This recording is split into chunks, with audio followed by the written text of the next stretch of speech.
ရှမ်းမြောက်ပြောပြီးချင်းမိုင်ကိစ္စလေးလည်းကျွန်တော်နည်းနည်းပြောကြတာပေါ့ချင်းမိုင်ကခိုးပျော်လေးတွေပေါ့နော်ခိုးပျော်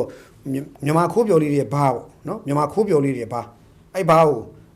ဟွာနေပြီးတော့ဝင်ဖမ်းသွားတယ်ထိုင်းရဲဝင်ဖမ်းတယ်လို့သိရတယ်ထိုင်းရဲဝင်ဖမ်းတယ်တဲ့နော်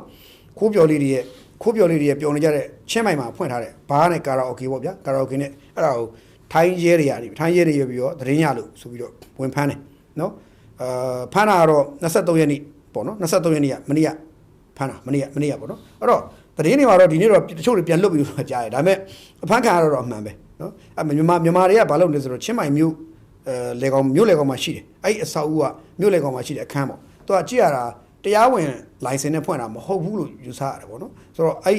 ဟိုချင်းမိုင်မြို့လေမှာရှိတဲ့မြန်မာတွေစုဝေးပြီးတော့ပျော်ပါစားတော့လို့ရှိတဲ့ဘားနဲ့ကာရာအိုကေဆိုင်အဲ့ဆိုင်ကိုထိုင်းရဲတွေကနေပြီးတော့ဘာလို့လဲဆိုတော့ဒေသခံရဲတပ်ဖွဲ့နဲ့ပေါင်းပြီးတော့သူကရုတ်တရက်ရှောင်းတခင်ဝင်ဆက်တဲ့အချိန်မှာတဲ့တဲ့တူကြီးမိတယ်ပြီးတော့မြန်မာရွှေပေါင်းလူသားတွေရဲ့ကွန်ရက်တစ်ခုလိုကွန်ရက်ကြီးတစ်ခုလိုလည်းဖြစ်နေသလိုအဲ့ဒီမှာစူစူညံညံနဲ့တချင်းတွေအော်ရေးဆိုကြမူယူရန်ကားပေါ့ဗျအဲ့ဒါရှိတော့ဘေးဦးလူတွေကဒါသတင်းပေးလိုက်ပုံပေါ်ပါတယ်ထိုင်းရဲတွေအဲ့ဒါရှောင်းတခင်ဝင်ဆက်လိုက်တဲ့ခါမှာအဲ့ဒီဆိုင်မှာပဲအတီးမုတ်လုပ်တဲ့သူတွေဝန်ထမ်းတွေစုစုပေါင်း12ယောက်ထက်မနည်းဖမ်းဆီးခံလိုက်ရတယ်လို့သိရတယ်ဝင်ဖမ်းခံလိုက်ရတယ်ဖမ်းခံလိုက်ရပြီးတော့ခုတော့သူတို့ကတော့ဒါစစ်ဆေးကြည့်လိုက်တဲ့ခါကျတော့တချို့တယောက်အလုပ်လုပ်ကင်ခွင့် work permit တချို့ကရှိတယ်တချို့ကမရှိဘူးဒါပြဿနာ work permit ထဲမှာပါတဲ့လုပ်ခွင့်ရတဲ့အလုပ်နဲ့အခုတို့ဒီမှာဘားထဲမှာမိတာနဲ့တခြားစီဖြစ်နေတယ်ပြီးတော့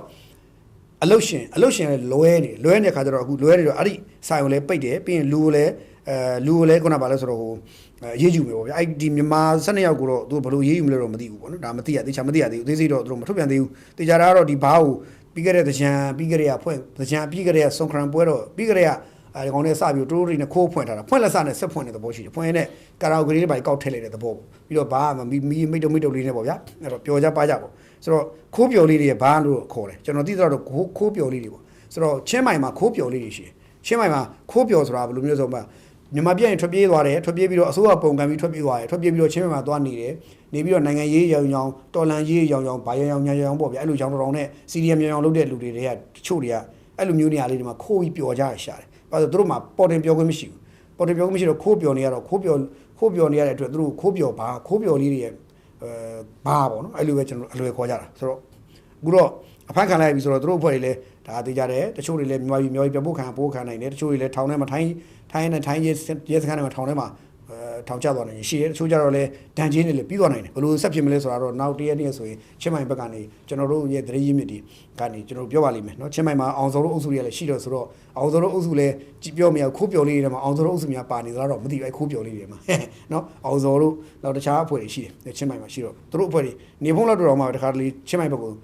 သွားတယ်လို့ကြားတယ်ချင်းမိုင်ဘက်ရှိတယ်လို့ကြားတယ်အဲ့တော့တချို့သောဒီ CRPH လို့ NUG ကလို့ဆိုတဲ့ပုံကိုယ်တွေလည်းချင်းမိုင်မှာရှိကြတယ်ဆိုတော့ခိုးပျော်လေးတွေကဒီအဖွဲ့တွေထဲမှာလည်းပါမနေဘူးလို့မပြောနိုင်ဘူးအခုအဲ့ဒါဓာတ်ပုံတွေမှတ်တမ်းတွေမှာတော်တော်ဖွက်ထားတယ်ပြီးတော့ဘာနာမည်ကလည်းမဖော်ပြဘူးထိုင်းမီဒီယာတွေမှာထိုင်းမီဒီယာတွေကိုယ်တိုင်ပင်လည်းဘာနာမည်မဖော်ပြဘူးပြီးလို့ရှိရင်ခိုးပြောကြပါကြတဲ့အဆင့်လောက်ပဲသူတို့သတ်မှတ်တယ်ဆိုင်ကြီးကနာကြီးနဲ့သတ်မှတ်ထားတာမဟုတ်ဘူးပေါ့နော်အဲ့လိုမျိုးဖြစ်သွားတယ်ပေါ့ပြီးတော့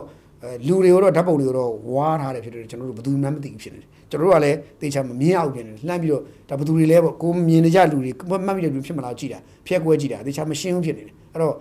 ခိုးပျော်လေးတွေဘယ်သူတွေများခိုးပျော်လေးလို့ရင်းနဲ့အခုလိုမျိုးအုံနေချင်းနဲ့အဖမ်းခံလိုက်ရလဲတော့မသိဘူးပေါ့နော်ဒါချက်မိုက်မှာဆက်ဖြစ်နေတဲ့ကိစ္စဒါလေးလည်းကြောက်လို့ထည့်ပြောတာဖြစ်ပါတယ်နောက်